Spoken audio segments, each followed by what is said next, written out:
What's going on, everyone? Welcome back to the show. So we're going to take a look and a listen to the Senate confirmation hearing. This was done about a week and a half ago, and I apologize. I posted a couple of videos, and then I went away from that, and I started talking about some other stuff. But we're going to get back to this because I want to show you the nominee for the Social Security Commissioner position, and I want you to hear him answer questions with regards to Social Security. And so we're going to go through this. I'm going to have to break it up in different clips. I think what I'll do is each senator that asks questions, we'll talk a little bit about that. So we're going to have multiple videos on this topic, but this is a good opportunity for you to see the next commissioner for the Social Security Administration. So that's what we're going to focus on in this video. But first off, you guys can do me a favor, please like the video. And if you're watching this video and you want to see more content like this, please consider subscribing to the channel. Okay, so before I get started with this video, what I think I'm going to start doing is I'm going to start doing multiple videos in a day. I usually only post one video a day. Yesterday, I actually posted 2 videos a day, but I'm just forewarning you, we're going to be doing more videos per day. So please support those videos by watching, hitting the like button, sharing the video, all of that good stuff. And the reason why I want to do multiple videos in a day is there's just so much stuff out there right now. And if I only do one video a day, I can't get you guys up to date with everything that's going on. So multiple videos will allow me to do that. If there's new stuff that's coming out, I can talk about that as well as talk about some of the stuff that's been ongoing. Okay, let's go ahead. We're going to play this clip. This is Senator Crapo who's going to be asking a question to Mr. Bisignano. He is the nominee for the Social Security Commissioner position. Here we go. My first question is one you've pretty much already answered. I'd just like to maybe give you an opportunity to add any more completeness to what you described about how important it is to be sure that every American is served promptly and efficiently by the Social Security Administration. As you know, and as we've talked about, for years, individuals seeking assistance from SSA have faced long wait times or even inability to gain access. And the agency is now going under significant organizational changes. Could you just put a little more flavor into what you described as what your objectives are and how you will achieve them to make this agency responsible to the American people? Yeah, I think, first of all, it's an honor to be here, and thank you for the time. This is a mission-critical function.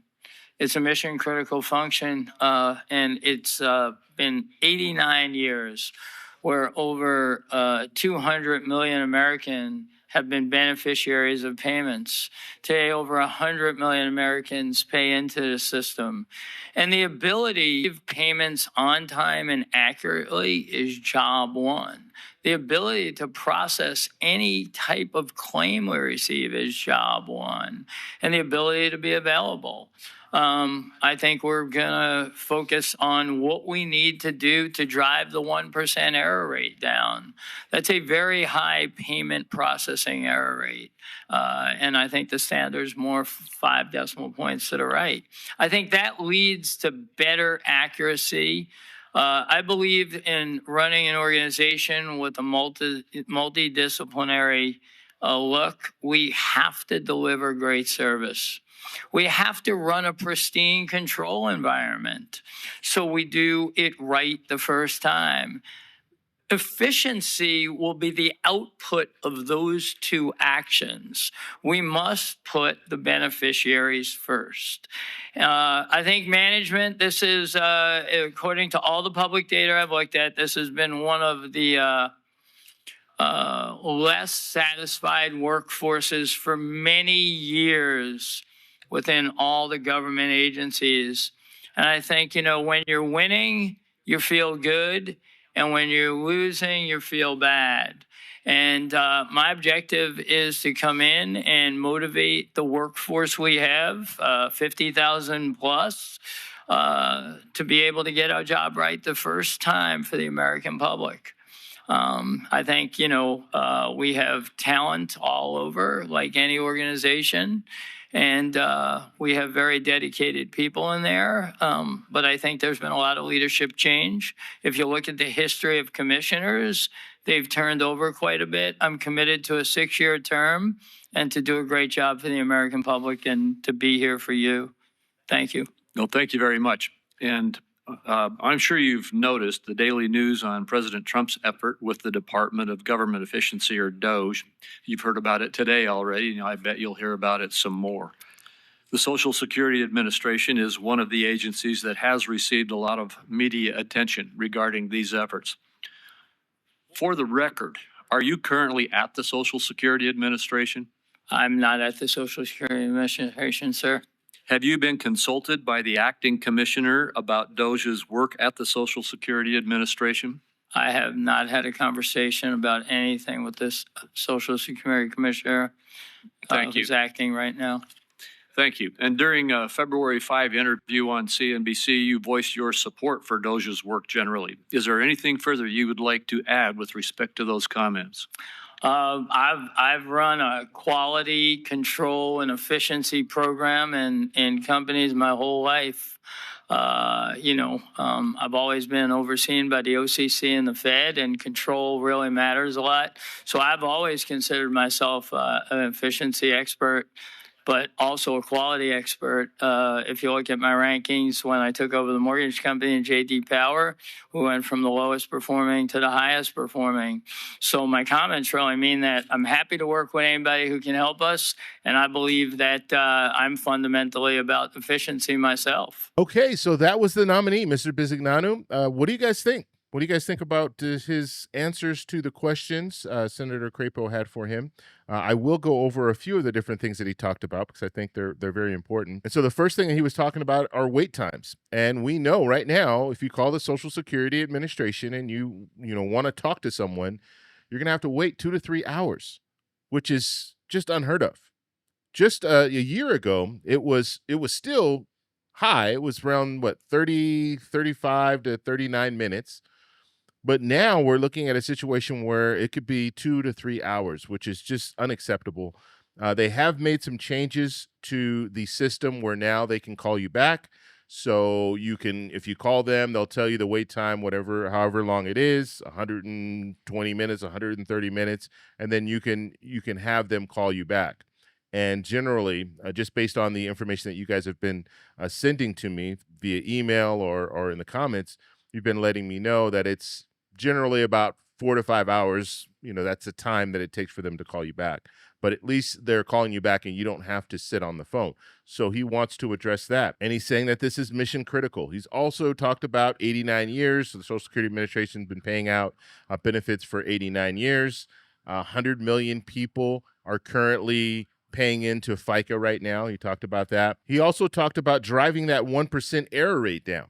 Okay, so 1%, there's a 1% error rate right now that's coming from the Social Security Administration, their information that they're providing. So he wants to drive that down even further. So that will be the goal. And so that's a lot of what you hear about the waste, fraud, and abuse. He's talking about addressing that. Now, it's 1%. He's saying that's high, according to the where he's coming from as far as his background.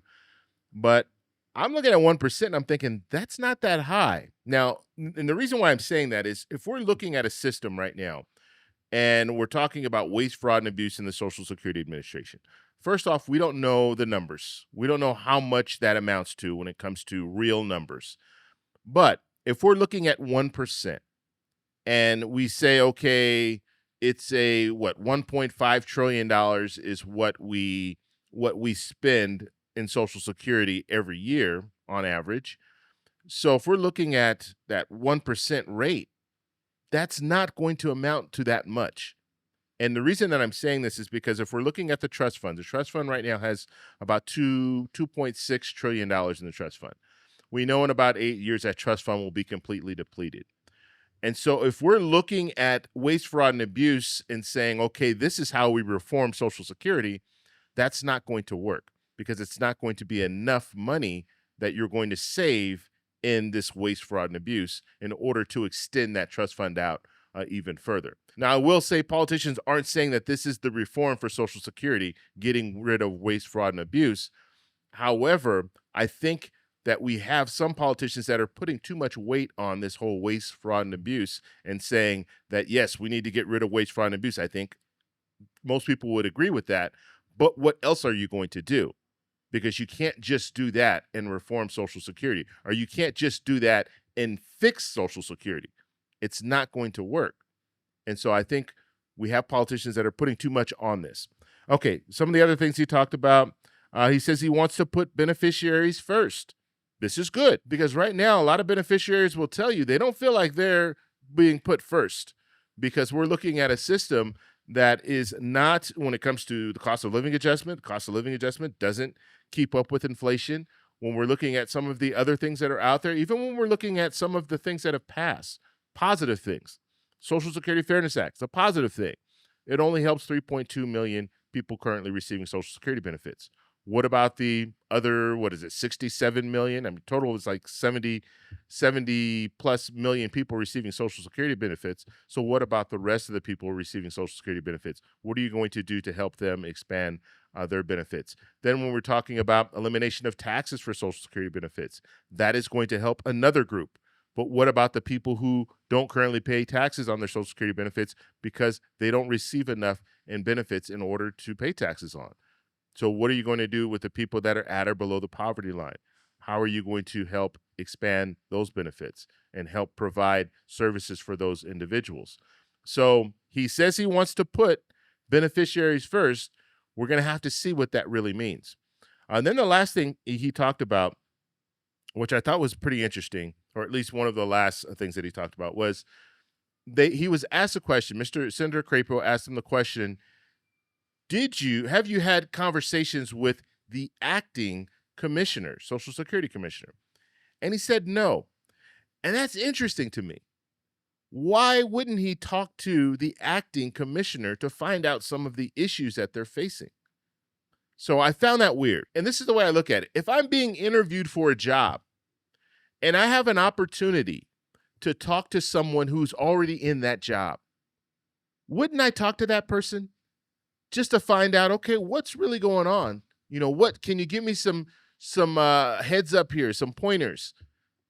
I would talk to that person.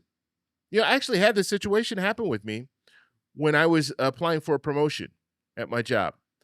And I talked to some of I'm not asking them to give me the answers to the test or the answers to the interview, but I want to know what the job is like. Because if you give me an idea of what the job is like, then I can formulate my answers to fit the job description. So it's just interesting to me. If you have someone who's the acting commissioner, why not talk to that person just to find out what's going on day to day?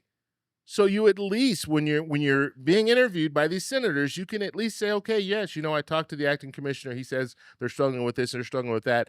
I want to go this direction, or I want to go this direction. So I thought that was interesting. But I want to know what you guys think, so let me know in the comments below. If you like this video, please give me a thumbs up. Please subscribe for more, and I'll talk to you in the next one. Bye.